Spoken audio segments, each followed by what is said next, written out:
মোহাম্মদ তুমি ওগো খোদার পিয়ারা, মোহাম্মদ তুমি ওগো খোদার পিয়ারা। মা আমিনার কোলে দোলে কামলিওয়ালা, তুমি এসেছিলে শেষ রাতে, মুখেতে খোদার বাণী কোরআন যে হাতে, মুখেতে খোদার বাণী কোরআন যে হাতে। আল্লাহুম্মা সাল্লি আলা সাইয়্যিদিনা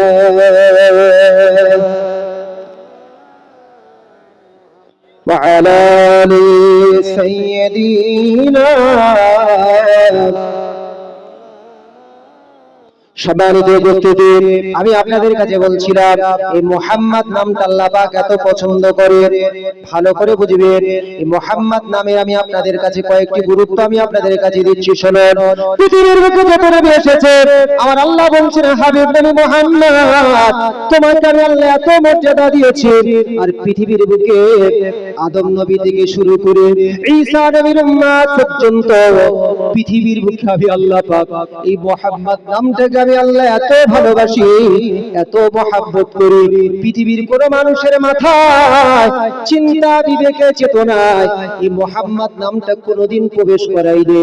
আমি সর্বপ্রথম পৃথিবীর বুকে মুহাম্মদ নামটা তোমাকে হাবিব নবী মুহাম্মদ তোমাকে আমি দিয়েছি।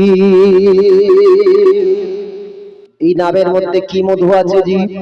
পৃথিবীর বুকে একজন নবী এসেছেন, নবীটির নাম হলো হযরত মুসা আলাইহিস সালাম। নাম শুনেছেন, কথা বলেন। আমার আপনার বাড়িতে যে কোরআন আছে, এই কোরআনের ভিতরে সবচেয়ে বেশি যে নবীর নাম এসেছে, এই নবীটির নাম হলো মুসা আলাইহিস সালাম। পবিত্র কোরআনের পারা নাম্বার হলো 6, পৃষ্ঠা নাম্বার হলো 3, সূরার নাম হচ্ছে সূরাতুন নিসা, আয়াত নাম্বার হলো 164। আল্লাহ পাক জানালেন ওয়া কাল্লামাল্লাহু মুসা তাকলিমা, আমি আল্লাহ আমার সঙ্গে মুসা নবীর সরাসরি কথা হতো। মুসা নবীর জামানায় একজন ব্যক্তি মারা গেল। মুসা নবীর তাফসীরের মধ্যে এসেছে মাতা একজন ব্যক্তি, মাতা রাজুলান ফি জামানি মুসা আলাইহিস সালাতু ওয়াস সালাম। মুসা নবীর জামানায় একজন ব্যক্তি মারা গেল। মারা যাওয়ার পরে মুসা আলাইহিস সালাতু ওয়াস সালামের কাছে সংবাদ দেওয়া হলো, ওগো নবী মুসা, ওই ব্যক্তিটা মারা গিয়েছে, তার জন্য কি ব্যবস্থা করব বলো? তার গোসল দেব, জানাজা দেব না অন্য কিছু করব বলো? আল্লাহ নবী মুসা আলাইহিস সালাতু ওয়াস সালাম বললেন, হে গ্রামের মানুষেরা তোমরা শোনো, এই মানুষটা জীবনে কোনোদিন নামাজ পড়তে দেখিনি, কোনোদিন আল্লাহকে আল্লাহ বলতে দেখিনি, সুতরাং তোমরা তার জানাজা গোসল দেওয়ার কোনো প্রয়োজন নাই। সেই ব্যক্তিকে তোমরা জঙ্গলের মধ্যে ফেলে দিয়েছো। ভালো করে বুঝবেন, মুসা নবীর জামানায় ওই ব্যক্তিকে জঙ্গলের মধ্যে মারা যাওয়ার পরে জঙ্গলের মধ্যে ফেলে দিয়ে আসা হলো। রাত হয়ে গেল। রাতের বেলা আল্লাহ পাক মুসা নবীকে বললেন, ইয়া মুসা, হে মুসা তুমি শোনো, তোমার গ্রামে আজকে যে ব্যক্তিটা মারা গিয়েছে, ওই ব্যক্তিকে তুমি কেন জঙ্গলে ফেলার আদেশ করেছো? হে নবী মুসা, কেন তুমি জঙ্গলে ফেলার আদেশ করেছো? মুসা আলাইহিস সালাতু ওয়াস সালাম বললেন, আল্লাহ, ওই ব্যক্তি জীবনে আপনাকে ডাকিনি, আপনাকে কোনোদিন ডাকিনি, আর আমি মুসা নবী দেখিনি কোনো ভালো কাজ করতে ওই ব্যক্তিকে, সুতরাং তাই তাকে গোসল না দিয়ে জানাজা না পড়িয়ে জঙ্গলের মধ্যে ফেলে দিয়েছি। আবার আল্লাহ বললেন, নবী মুসা, তুমি ওর দিনের বেলা আমল দেখেছো, আর আমি আল্লাহ ওর রাতের বেলা আমল দেখতাম। ওগো নবী মুসা, তুমি শোনো, রাতের বেলা যখন দুনিয়ার মানুষগুলো ঘুমিয়ে পড়তো, ওই ব্যক্তিটা রাতের বেলা তোমার প্রতি আমি আল্লাহ যে তাওরাত কিতাব অবতীর্ণ করেছি, ওই তাওরাতের ভিতরে আবার শেষ জামানার নবী মুহাম্মাদের নামটা দিয়েছি। ইজা করাত তাওরাত, ওই ব্যক্তি যখন তাওরাত পড়তো, ও নাজারা ইসমে মুহাম্মদ, আর যখন মুহাম্মাদের নামের দিকে যখন নজর দিত, মুহাম্মাদের নামের দিকে যখন তোমার তাওরাতের ভিতরে যখন মুহাম্মদ রাসূলুল্লাহর নামটা যখন আসতো, ফাকাব্বালাহু, ওই জায়গাটায় ওই ব্যক্তিটা চুম্বন দিত। আবার শেষ জামানার নবী মুহাম্মাদের নামের প্রতি চুম্বন দেওয়ার কারণে সাথে কদ গফারতু লাকা, আমি আল্লাহ কদ গফারতাহু, আমি আল্লাহ কদ গফারতু লাহু, আমি আল্লাহ তার জীবনের সমস্ত গুনাহ ক্ষমা করে দিয়েছি। আর শুধু গুনাহ ক্ষমা করেছি তা নয়, ওয়া জাওয়াজতুহু 70 হুররান ফিল জান্নাহ, ওই ব্যক্তি মারা যাওয়ার সাথে সাথে জান্নাতের 70টি হুরের সঙ্গে আমি আল্লাহ তাকে বিয়ে দিয়ে দিয়েছি। সুতরাং নবী মুসা ওই ব্যক্তিকে জঙ্গল থেকে তুলে নিয়ে এসে গোসল দিয়ে জানাজা পড়িয়ে ওই ব্যক্তিকে তোমরা কবর দিয়ে দাও। জোরে বলা যাবে সুবহানাল্লাহ? নারী থাকবে উচ্চ স্বরে দরুদ শরীফ আল্লাহুম্মা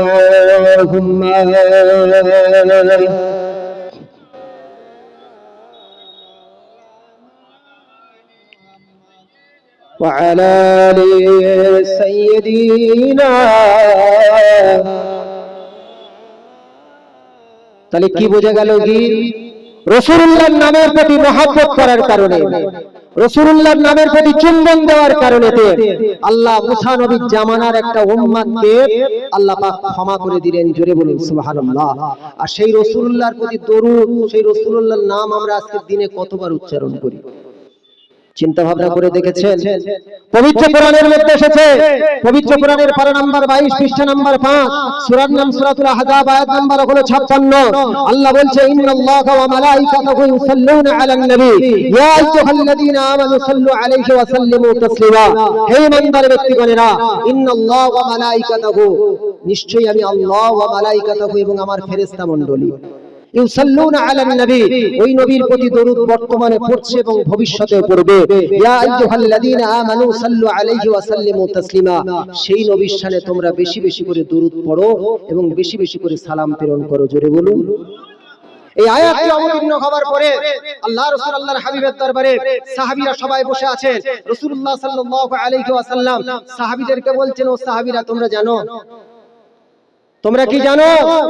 আল্লাহ পাক আমাকে জিবরিল আমিনের মাধ্যমে এখনই জানিয়ে গিয়েছে, মান সাল্লা আলাইহি ওয়াহিদাতান সাল্লাল্লাহু আলাইহি আশরা সালাতিন, যে ব্যক্তি আমি হাবিব নবী মুহাম্মদ আমার প্রতি যদি কোনো ব্যক্তি আমার প্রতি একবার দরুদ পাঠ করে, আল্লাহ তার প্রতি খুশি হয়ে 10টি রহমত দান করে। জোরে বলুন, আরেকটু জোরে হবে। আচ্ছা, আমি আপনি এই যে 10টি রহমত দান করে কতটা খুশি হয়েছি বলুন? রাসূলুল্লাহ সাহাবীরা বর্ণনা করছেন, রাসূলুল্লাহ সাল্লাল্লাহু আলাইহি ওয়াসাল্লাম এই হাদিসটা বলার শোনার সাথে সাথে জিবরিল আমিন আলাইহিস সালাতু সালামের কাছে হাদিসটা শোনার সাথে সাথে ফাওয়াকাতা সাজিদান, রাসূলুল্লাহ সিজদায় পতিত হলো। এত দীর্ঘক্ষণ ধরে সিজদা দিচ্ছেন, এত দীর্ঘক্ষণ ধরে সিজদা দিচ্ছে, আমরা ভাবলাম রাসূলুল্লাহ মনে হয় ইন্তেকাল করেছে। রাসূলুল্লাহর আমরা ফাতাহাররাকা ইবহামুহু, আমরা রাসূলুল্লাহর বৃদ্ধাঙ্গুলটি নাড়িয়ে দেখলাম। রাসূলুল্লাহ অতঃপর সিজদা ফেরালেন। সিজদা ফেরানোর পরে রাসূলুল্লাহ বললেন, আল্লাহ পাক আমার নবী মুহাম্মদ আমাকে আল্লাহ তো মর্যাদা দিয়েছে, আমার প্রতি আমার গুনাহগার উম্মতেরা যদি একবার রহমতের প্রতি আমার প্রতি যদি দরুদ পড়ে খুশি হয়ে, আল্লাহ তাদের প্রতি 10টি রহমত দান করবে। অর্থাৎ আল্লাহর প্রতি যদি কোনো ব্যক্তির রহমত হয়ে যায়, লাম তামসাসুহু নারুন আবাদা, যদি কোনো ব্যক্তির প্রতি আল্লাহ পাক একবার রহমত দান করে, তাকে জাহান্নামের আগুন কখনোই স্পর্শ করবে না। জোরে বলুন, একটু জোরে হবে সুবহানাল্লাহ। সেই প্রিয় নবীর শানে আসেন মহব্বতে দরুদ পড়ি আল্লাহুম্মা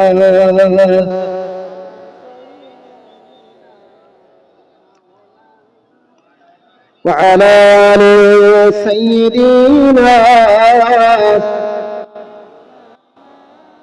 সম্মানিত উপস্থিতি, নবীজির নাম কেমন ছিল আর কেমন মধু ছিল দেখুন। পৃথিবীর বুকে প্রথম যাকে আল্লাহ পাক সৃষ্টি করলেন, the first man in the world, his name is Adam alayhi salatu wassalam, তার নাম হলো হযরত আদম আলাইহিস সালাতু ওয়াসসালাম।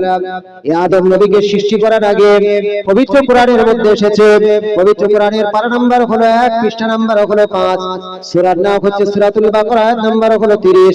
আল্লাহ পাক জানালেন, ওয়া ইয ক্বালা রাব্বুকা লিল মালাইকা ইন্নী জাইলুন ফিল আরদি খলিফা ক্বালু আতাজআলু ফিহা মান ইফসিদু ফিহা ওয়া ইয়াসফিকু আদ-দিমা ওয়া নাহনু নুসাব্বিহু বিহামদিকা ওয়া নুকদ্দিসু লাক ক্বালা ইন্নী আ'লামু মা লা তা'লামুন। আল্লাহ পাক একেবারে খোদা ফেরেশতাদেরকে মালাইকাদেরকে বললেন, ও মালাইকা ফেরেশতারা তোমরা শোনো, দুনিয়ার বুকে আমি মানব প্রতিনিধি সৃষ্টি করব, তোমরা কে কি বলছো বলো? ফেরেশতারা বললেন, আল্লাহ পাক আপনি মানব জাতিকে সৃষ্টি করবেন না, তারা দুনিয়ার বুকে ফিতনা ফাসাদ সৃষ্টি করবে, ওয়াসফিকুদ দিমা, এবং তারা রক্ত মারামারি করে রক্ত বার করবে, আল্লাহ পাক আপনি তাদেরকে সৃষ্টি করবেন না। আল্লাহ পাক বললেন, ক্বালা ইন্নী আ'লামু মা লা তা'লামুন, আমি আল্লাহ যা জানি তোমরা তা জানো না। আল্লাহ পাক অতঃপর হযরত আদম আলাইহিস সালাতু ওয়াস সালামকে সৃষ্টি করলেন। সৃষ্টি হয়ে গেল আদম নবীকে। আদম নবী জান্নাতের ভিতরে ঘোরাফেরা করতে লাগলেন। আল্লাহ পাক কিছুদিন বাদে হযরতে মা হাওয়া আলাইহিস সালাতু ওয়াস সালামকে সৃষ্টি করলেন। আল্লাহ পাক 8টা জান্নাত সৃষ্টি করেছে, ভালো করে মনে রাখবেন। দারুস সালাম, দারুল করার, দারুল মাকাম, জান্নাতুল খুল, জান্নাতুল মাওয়া, জান্নাতুল আদন, জান্নাতুল নাঈম, জান্নাতুল ফিরদাউস। এই 8টা জান্নাতের ভিতরে জান্নাতুল মাওয়াতে হযরত আদম আলাইহিস সালাতু ওয়াস সালাম আর তার স্ত্রী হাওয়া আলাইহিস সালাতু ওয়াস সালাম ঘোরাফেরা করতে লাগলেন। পবিত্র কোরআনের মধ্যে এসেছে, পবিত্র কোরআনের পারা নাম্বার হলো 8, পৃষ্ঠা নাম্বার হলো 11, সূরার নাম হচ্ছে সূরাতুল আরাফ, আয়াত নাম্বার হলো 19।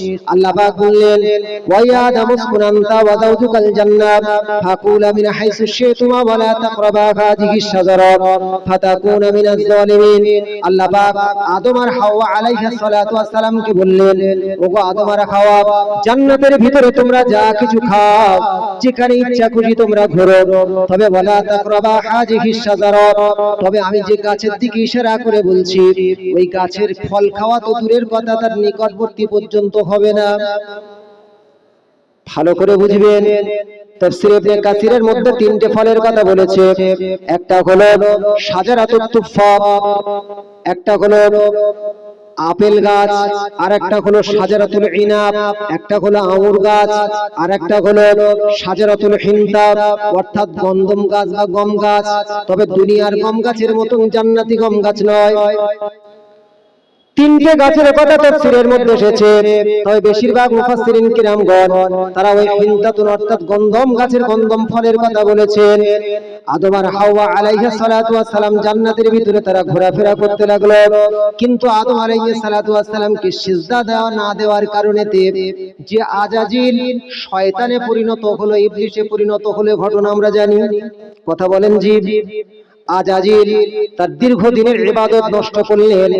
নষ্ট করার কারণ কি? একটা মাত্র কারণ, আল্লাহ পাক সবাইকে, সমস্ত মালাইকাকে আল্লাহ পাক আদমকে সিজদা করতে বললেন, কিন্তু সবাই সিজদা করলো ইল্লা ইবলিস, কিন্তু আজাজিল সিজদা করলো না। আল্লাহ পাক বললেন, ও আজাজিল তুমি কেন সিজদা করলে না? কি কারণ তুমি বলো? আজাজিল বলল, খলাকতানি মিন নার ওয়া খলাকতাহু মিন তিন। আল্লাহ আপনি আমাকে আগুন দ্বারা সৃষ্টি করেছেন, আগুনের ধর্ম হলো সদা সর্বদা উপরে ওঠা, আর আদমকে আপনি মাটি দ্বারা সৃষ্টি করেছেন, অতএব মাটির ধর্ম হলো নিচে থাকা।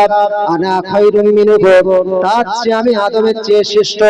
আল্লাহ বললেন, ওগো আজাজিল তুমি কি লক্ষ্য করলে না যে হুকুমটা আমি আল্লাহ তোমাকে দিয়েছি, কে শ্রেষ্ঠ আর কে শ্রেষ্ঠ নয় ওই বিচার তোমাকে করতে দিই রে।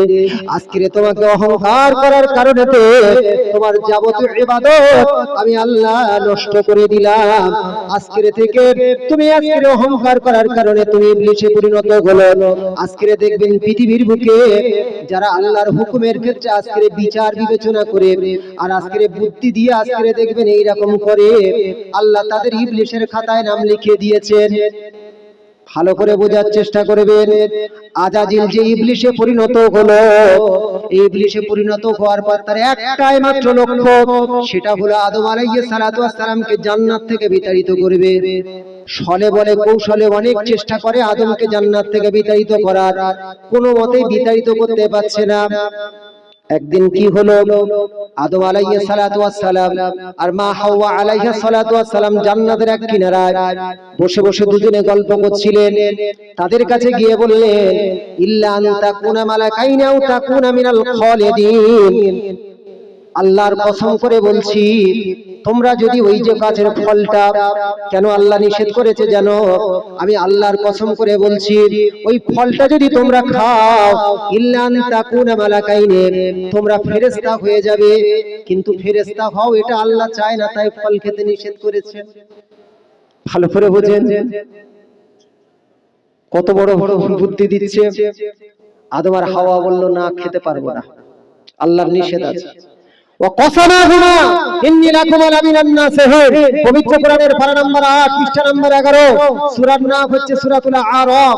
এই সূরাতুল আরাফের 21 নম্বর আয়াতে এসেছে আল্লাহর কসম খেলো আজাজিল, ইবলিস আল্লাহর কসম খেয়ে বলছে আমি আল্লাহর কসম করে বলছি। আদম আর হাওয়া চিন্তা ভাবনা করে যে আল্লাহর কসম খেয়ে কেউ জীবনে মিথ্যা কথা বলতে পারে না, সুতরাং আল্লাহর কসম খেয়েছে মানে একবার ফলটা খেয়ে দেখি। আল্লাহর কসমের দিকে লক্ষ্য করে আদম আর হাওয়া আলাইহিস সালাতু ওয়াস সালাম ফলটা খেলেন। ভালো করে বুঝবেন, ফলটা খাওয়ার সাথে সাথে জান্নাতি পোশাকগুলো সব খুলে গেল। খুলে যাওয়ার সাথে সাথে আল্লাহ পাক বললেন আদম আমি কি তোমাদের নিষেধ করিনি যে এই ফল তোমরা খাবে না? তখন আদম বললেন যে আল্লাহ আপনার নামের কসম খেয়ে কেউ মিথ্যা কথা বলতে পারে এটা আমাদের জানা ছিল না, সুতরাং আপনার নামের দিকে তাকে আমরা ফল খেয়েছি। আল্লাহ বলল আদম আর জান্নাতে থাকা যাবে না, সোজা দুনিয়ায় চলে যাও। আদম আলাইহিস সালাতু ওয়াস সালামকে দুনিয়ার বুকে এই তৎকালীন ভারতবর্ষ, যে ভারতবর্ষের we are citizen of our India, আমরা ভারতবর্ষের নাগরিক, এই ভারতবর্ষটি কয়েকটি দেশ মিলেছিল ভারতবর্ষ, মনে রাখবেন এই তথ্য মনে রাখবেন। আজকে যে ভারতে বাস করি, এই ভারত, এই বাংলাদেশ, আজকের পাকিস্তান এবং শ্রীলঙ্কা, এই চারটি দেশ মিলেছিল ভারতবর্ষে। এই ভারতবর্ষ আর তৎকালীন ভারতের সিংহল দ্বীপ, যেটা আজকের শ্রীলঙ্কা হয়েছে, এই সিংহল দ্বীপে আদম নবীকে আল্লাহ পাক ওখানে প্রেরণ করলেন, আর মা হাওয়া আলাইহিস সালাতু ওয়াস সালামকে জেদ্দায় প্রেরণ করলেন। ভালো করে শুনবেন। আর ইবলিসকে আল্লাহ পাক ইয়ামেনের একটা জায়গায় আল্লাহ পাক প্রেরণ করলেন। তাফসীর ইবনে কাসিরের মধ্যে এসেছে, আল বিদা ওয়ান নিহায়া কিতাবের মধ্যে এসেছে। ভালো করে বুঝবেন। আদম আলাইহিস সালাতু ওয়াস সালাম বিশাল লম্বা ঘটনা, আমি কিন্তু আমার আপনার দয়ার নবীর মুহাম্মদ নামের মর্যাদা বলছি, মনে রাখবেন। আদম আলাইহিস সালাতু ওয়াস সালামের ঘটনার মধ্যে শিক্ষা আছে। এই আদম আলাইহিস সালাতু ওয়াস সালাম কি হলো, কোরআনের মধ্যে আয়াত এসেছে, পবিত্র কোরআনের পারা নাম্বার 1 পৃষ্ঠা নাম্বার 5, সূরার নাম হলো সূরাতুল বাকারা, আয়াত নাম্বার হলো 37।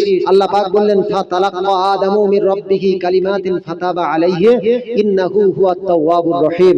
আদম আলাইহিস সালাতু ওয়াস সালাম আল্লাহর কাছে কিছু বাক্য শিখলো, কিছু জুমলা, কিছু বাক্য শিখে নিল, আর সেই বাক্যগুলো দিয়ে সদা সর্বদা আল্লাহর কাছে ক্ষমা চাইতে লাগলেন। আমার সাথে পড়েন, রব্বানা যালামনা আনফুসানা ওয়া ইল্লাম তাগফির লানা ওয়া তারহামনা লানাকুনান্না মিনাল খাসিরিন। পবিত্র কোরআনের পারা নাম্বার 8 পৃষ্ঠা নাম্বার 12, সূরার নাম হচ্ছে সূরাতুল আরাফ, আয়াত নাম্বার হলো 23। আল্লাহ পাক জানালেন রব্বানা যালামনা আনফুসানা, আদম আলাইহিস সালাতু ওয়াস সালাম বললেন ওগো আমাদের রব, ওগো আমার আল্লাহ, যালামনা আনফুসানা আমরা জুলুম করেছি আমাদের নফসের প্রতি, ওয়া ইল্লাম তাগফির লানা আপনি যদি ক্ষমা না করেন, ওয়া তারহামনা লানাকুনান্না মিনাল খাসিরিন আর আপনি যদি আমাদের প্রতি রহম না করেন, দয়া না করেন, লানাকুনান্না মিনাল খাসিরিন সুতরাং আমরা বড় অপরাধী হয়ে যাব, আমরা ধ্বংস হয়ে যাব।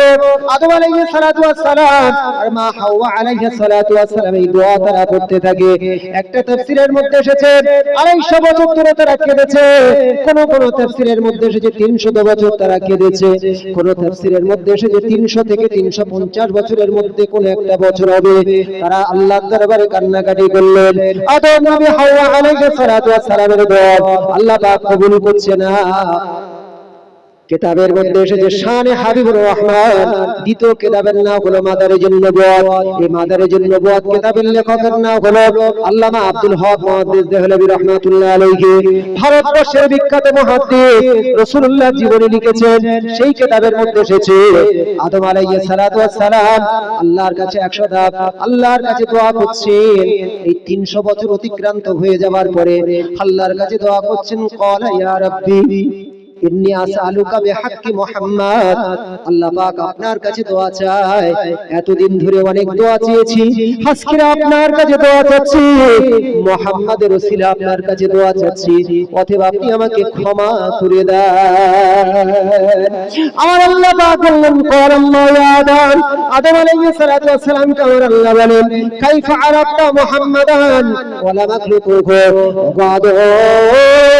এখনো পর্যন্ত আমার শেষ জামানার নবী মুহাম্মদকে সৃষ্টি করিনি, অথচ তুমি তাকে চিনলে কিভাবে বলো? আমার মুহাম্মাদের ওসিলায় তুমি আমার কাছে দোয়া চাচ্ছ কেন? মুহাম্মদকে কি করে তুমি চিনলে বলো? মুহাম্মদকে এখনো পর্যন্ত আমি সৃষ্টি করিনি। আদম আলাইহিস সালাতু ওয়াস সালাম ওই সময় বললেন, লাম্মা খালাকতানি, আপনি যখন আমাকে সৃষ্টি করেছিলেন, ফারাফাআতু রাসি, এমন করে যখন আমি আমার মাথাটা উত্তোলন করলাম, ফারাআইতু কায়মাল আরশে মাকতুমান লা ইলাহা ইল্লাল্লাহ মুহাম্মাদুর রাসূলুল্লাহ, সেই সময় আমার মাথা উত্তোলন করে দেখলাম আপনার আরশের নিচে আপনি লিখে রেখেছেন লা ইলাহা ইল্লাল্লাহ মুহাম্মাদুর রাসূলুল্লাহ। আমি চিন্তা করলাম আপনার নামের সঙ্গে মুহাম্মাদের নামটা যখন আপনি জুড়ে রেখেছেন, মুহাম্মদ আপনার সৃষ্টিজীবের মধ্যে সবচেয়ে সম্মানীয় ব্যক্তি, সুতরাং আল্লাহ সেই মুহাম্মাদের ওসিলায় আপনার কাছে আমি দোয়া চাই, আল্লাহ পাক আপনি আমাকে ক্ষমা করে দেন। আমার আল্লাহ পাক বললেন, ও আদম তুমি শোনো, কদ গফারতু লাকা, আমি আল্লাহ আজকে মুহাম্মাদের ওসিলায় তোমার জীবনের গুনাহ খতা আমি আল্লাহ ক্ষমা করে দিলাম, তোমার যাবতীয় ভুল ভ্রান্তিকে আমি আল্লাহ ক্ষমা করে দিলাম। জোরে বলা যাবে সুবহানাল্লাহ। নারী থাকবে, নারী থাকবে, উচ্চ স্বরে করে আল্লাহুম্মা।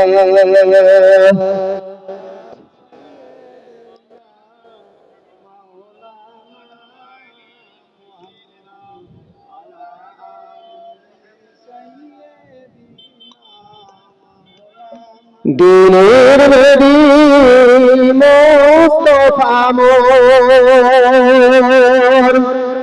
মুহাম্মদ রাসূল, কোন জাহানের অন্ধকারে তুমি আলোর ফল, জানি আমি রাসূলুল্লাহ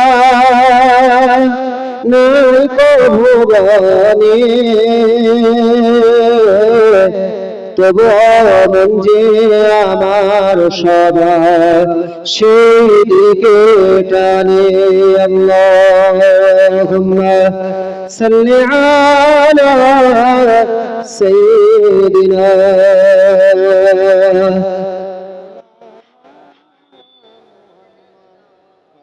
مولانا محمد وعلى آله سيدنا। সম্মানিত উপস্থিতি, সম্মানিত সাহাবীন বৃন্দগণ, সম্মানিত শ্রোতা বৃন্দগণ, যে রাসূলুল্লাহকে আল্লাহ আজকে এত মর্যাদা দিল, সেই রাসূলুল্লাহর মর্যাদা আজকে আমরা মুসলমান কত দিয়েছি আজকে একটু চিন্তা ভাবনা করে দেখেন। আদম আলাইহিস সালাতু ওয়াস সালামকে আল্লাহ পাক আমার নবীর ওসিলায় তাকে ক্ষমা করে দিল, আর সেই নবীর ওসিলায় আজকে আমরা দোয়া চাইবো, সেখানেও বলতে বড় কষ্ট হয়। আজকে আপনাকে ঈমান রাখতে হবে। আহলে সুন্নাত ওয়াল জামাতের আকীদা হলো কুল্লু নবিয়্যুন মুনাজ্জাহুন আনিস সগাইর ওয়াল কাবাইর। পৃথিবীর মুখে আদম আলাইহিস সালাতু ওয়াস সালাম থেকে আমার নবী পর্যন্ত প্রত্যেকটি নবী সগীরা এবং কাবীরা গুনাহ থেকে তারা নিষ্পাপ ছিলেন, মাসুম ছিলেন। জোরে বলুন, এটা আহলে সুন্নাত ওয়াল জামাতের আকীদা। কোন নবীর কোন বিন্দু মাত্র কোন গুনাহ নেই, এটা আহলে সুন্নাত ওয়াল জামাতের আকীদা। তাহলে আজকের বলুন, আজকের যে নবীর উপরে আজকের কোরআন অবতীর্ণ হলো, যে নবীর ওসিলায় আজকে আমরা ইসলাম পেলাম, সেই নবী এই কয়েকদিন আগে ভালো করে বুঝবেন আমার আপনার মর্যাদা কত আমি আপনাদের বুঝাচ্ছি। কয়েকদিন আগে রমজান মাস বিদায় নিয়ে চলে গেল, গিয়েছে না যায়নি কথা বলে? হাদিস শরীফের মধ্যে এসেছে ইজাজা রমাদান ফুতহাত আবওয়াবুল জান্নাহ ওয়া গুল্লিকাত আবওয়াবুন নার ওয়া সুফফাতিশ শায়াতিন। রমজান মাস যখন আগমন করে জান্নাতের দরজাগুলো খুলে দেওয়া হয়, জাহান্নামের দরজাগুলো বন্ধ করে দেওয়া হয় এবং শয়তানকে বেঁধে রাখা হয়। ভালো করে বুঝবেন, শয়তান, তাহলে টোটাল রমজান মাসে শয়তানকে বেঁধে রাখা হলো। দেখবেন শাওয়াল মাসের চাঁদ মানে ঈদের চাঁদ যখন উদিত হলো, চাঁদ মানে যেটাকে আমরা চাঁদ রাত বলি, ভালো করে বুঝবেন, অ্যাকচুয়ালি ঈদ রাত। চাঁদ রাত প্রতিদিন চাঁদ উঠছে, প্রত্যেকটা রাত চাঁদ রাত। যাই হোক, এই ঈদুল ফিতরের রাত, এই ঈদুল ফিতরের রাতে যেদিন দেখবেন চাঁদ রাত বা ঈদুল ফিতরের রাত বা শাওয়াল মাসের চাঁদ উদিত হলো, দেখবেন মুসলমানদের এক একটা কোণে এক একটা এলাকায় আগামীকাল ঈদ হবে বলে ডিজে গান দিয়ে শয়তানকে স্বাগত জানাচ্ছে যে শয়তান এসে। ঠিক বলছি না ভুল বলছি কথা বলেন জি? একটু চিন্তা ভাবনা করে দেখবেন। কেন বলছি জানেন? যে রাসূলুল্লাহর শানে আজকের শেষ জামানার নবী মুহাম্মদের উম্মতকে আল্লাহ পাক কত মর্যাদা দিয়েছেন জানেন? কিতাবটির নাম হলো বুনিয়াতুত তালিবিন, লিখেছেন হযরত আব্দুল কাদের জিলানী রাহমাতুল্লাহ আলাইহি। সেই কিতাবের মধ্যে এসেছে হযরত আব্দুল কাদের জিলানী রাহমাতুল্লাহ আলাইহি বর্ণনা করছেন আল্লাহ পাক পবিত্র কোরআনের ভিতরে একটা সূরা দিয়েছেন, সূরাটির নাম হলো সূরাতুল কদর। ইন্না আনজালনাহু ফি লাইলাতিল কদর। আল্লাহ পাক কদরের রাতে, আল্লাহ পাক কি হয়েছে? আল্লাহ পাক লাইলাতুল কদরের রাতে কোরআনকে অবতীর্ণ করেছে, তাই তো? কথা বলেন। এই লাইলাতুল কদর রাতে কোরআন অবতীর্ণ করেছে। ওই সূরার ভিতরে বলা হয়েছে তানাজ্জালুল মালাইকাতু ওয়ার রূহ বলা হয়েছে না হয়নি? কথা বলেন। অর্থাৎ ওই রাতে, ওই লাইলাতুল কদরের রাতে যদি আল্লাহ পাকের ফেরেশতা, অসংখ্য ফেরেশতা, মালাইকারা এবং জিবরিল আমিন, রূহ বলতে তাফসিরে জালালাইন, তাফসির ইবনে কাসির, তাফসিরে বাগাবী সমস্ত তাফসিরের ভিতরে দিয়েছে রূহ বলতে হযরত জিবরিল আমিন আলাইহিস সালাতু ওয়াস সালামকে বোঝানো হয়। আচ্ছা, আপনারা জ্ঞানীগুণী মানুষ বলেন জিবরিল আমিন আলাইহিস সালাতু ওয়াস সালামের কাজ কি? একটাই কাজ, সেটা হলো কি? নবীদের কাছে আদম আলাইহিস সালাতু ওয়াস সালাম থেকে শুরু করে শেষ জামানার নবী আমার আপনার দয়ার নবী মুহাম্মদুর রাসূলুল্লাহ সাল্লাল্লাহু আলাইহি ওয়াসাল্লাম পর্যন্ত সমস্ত নবীদের কাছে ওহী নিয়ে যাওয়া, তাই তো? এই কথা বলেন। আর তার কোনো কাজ আছে? অথচ কোরআনের ভিতর আল্লাহ বলছেন তানাজ্জালুল মালাইকাতু ওয়ার রূহ, যে আল্লাহ পাক ওই রাতের ভিতরে, লাইলাতুল কদরের রাতে আল্লাহ পাক অসংখ্য মালাইকা ফেরেশতা মণ্ডলীদের প্রেরণ করেন, তার সঙ্গে জিবরিল আমিন আলাইহিস সালাতু ওয়াস সালামকে প্রেরণ করেন। তাফসীর ইবনে কাসির, তাফসীরে বাগাবীর মধ্যে এসেছে যদি কোনো বান্দা ওই পবিত্র রাতে যদি কোনো জায়গায় ইবাদত করে জিকির করে, হালকায় জিকির করে, এই জিকির করে, সেই জিকির করার সময় যদি কোনো বান্দা ইবাদত করে আল্লাহর কাছে দোয়া করে, আর দোয়ার সময় চোখ থেকে পানি রোনা জারি করে, সেই দোয়ার সাথে সাথে, সেই জিকিরের সাথে সাথে, তার সাথে সাথে ফেরেশতারাও আমিন আমিন করতে থাকে। জোরে বলুন। এই জোরে বলা যাবে না? কিতাবের মধ্যে এসেছে আল্লাহর নবী, আল্লাহর হাবিবের যে মর্যাদা, নবীদের যে মর্যাদা দেওয়া হয়, সেই মর্যাদা হলো প্রত্যেকটি নবীর কাছে জিবরিল আমিন আলাইহিস সালাতু ওয়াস সালাম আসেন। ভালো করে বুঝবেন। এবং ফেরেশতারা তারা আসতেন। ওই বুনিয়াতুত তালিবিন কিতাবের মধ্যে এসেছে শেষ জামানার নবীর উম্মতকে এত মর্যাদা দেওয়া হয়েছে, রাসূলুল্লাহকে বলা হলো ইয়া রাসূলুল্লাহ, ইয়া হাবিবাল্লাহ, আপনি আপনার গুনাহগার উম্মতের নিয়ে এত চিন্তা করেন, এত চিন্তা করেন, অথচ আপনার গুনাহগার উম্মতের প্রতি ইলা ইয়াউমিল কিয়ামত পর্যন্ত যে লাইলাতুল কদরের রাত আমার আল্লাহ পাক দান করেছে, আপনি ইন্তেকাল করার পরেও ফেরেশতারা যে নবীদের কাছে যাওয়ার কাজ, কিন্তু আপনি ইন্তেকাল করার পরে প্রত্যেকটি লাইলাতুল কদরের রাতে আমার আল্লাহ পাক জানাচ্ছেন জিবরিল আমিন আলাইহিস সালাতু ওয়াস সালাম এবং ফেরেশতারা আপনার উম্মতের কাছে তারা প্রতি লাইলাতুল কদরের রাতে যাবে। সুতরাং আপনার শেষ জামানার নবীর উম্মতকে অন্যান্য নবীদের সমমর্যাদা না করে আল্লাহ পাক তাদেরকে সমমর্যাদা দান করে কিয়ামতের ময়দানে তাদেরকে জান্নাত দান করে দেবে। মুসলমান দিনদারদি বাবাজি, শুধু তাই নয়, রাসূলুল্লাহ জানিয়েছেন মান কামা লাইলাতুল কদরে ঈমানান ওয়া ইহতিসাবান গুফিরা লাহু মা তাকাদ্দামা মিন যামবিহি। যদি কোনো ব্যক্তি লাইলাতুল কদরের রাতের বেলাতে আল্লাহ পাকের সন্তুষ্টি লাভের উদ্দেশ্যে যদি ওই রাতে কেউ ইবাদত করে, আল্লাহ পাক তার বিগত জীবনের গুনাহ খাতা ক্ষমা করে দিয়ে নিষ্পাপ মাসুম বানিয়ে দেবে। হাদিস শরীফের মধ্যে এসেছে তাহারাউ লাইলাতুল কদরে, তোমরা লাইলাতুল কদরের রাত অন্বেষণ করো, ফিল বিত্রি মিনাল আশিল আওয়াখির মিন রমাদান, রমজান মাসের শেষ 10 দিনের বিজোড় রাতে 21 তারিখ, 23 তারিখ, 25 তারিখ, 27 তারিখ এবং 29 তারিখ। তবে বেশিরভাগ মুফাসসিরিন কিরামগণ জানিয়েছেন যে 27 তারিখের রাতের বেলা হওয়া বেশিরভাগ সম্ভাবনা।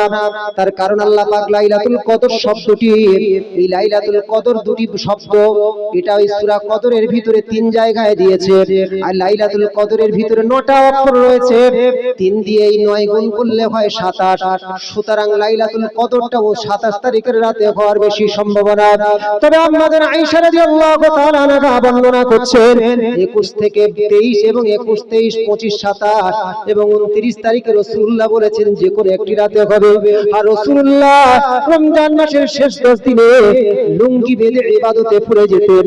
সুতরাং হয়ে দুনিয়ার মুসলমানেরা, তোমরা যদি রমজান মাসের শেষ 10 দিন যদি বেশি বেশি ইবাদত করো, আমার আল্লাহ পাক তোমাদের কপালে লাইলাতুল কদরের তোমাদের নসিব দান করে দেবে।